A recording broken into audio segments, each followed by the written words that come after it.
I'm Lachlan, research analyst on the Montgomery Global team.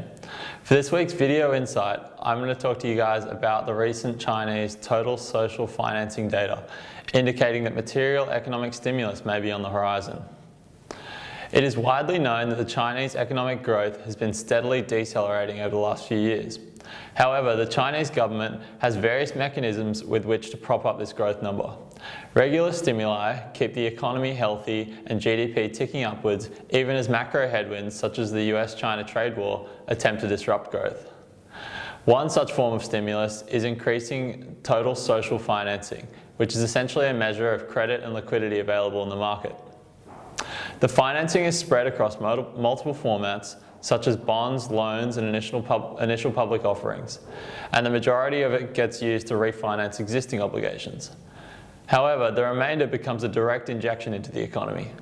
And as you can see in this chart, the Chinese government in the past has used these credit injections to boost aggregate demand in periods of below average economic growth. Recently, the People's Bank of China disclosed a record level of total social financing in the month of January, 4.64 trillion yuan.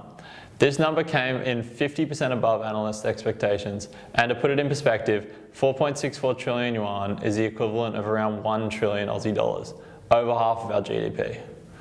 As you can see, this monthly injection is unprecedented, standing out about 30% higher than previous peaks. So how does this affect us?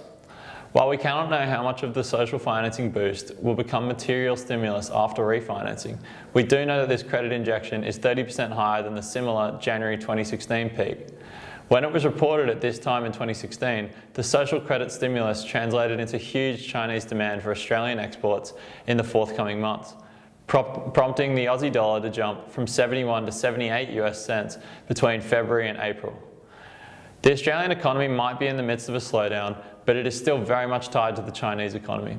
Just as China's slowdown has been linked to ours, their growth can stimulate ours.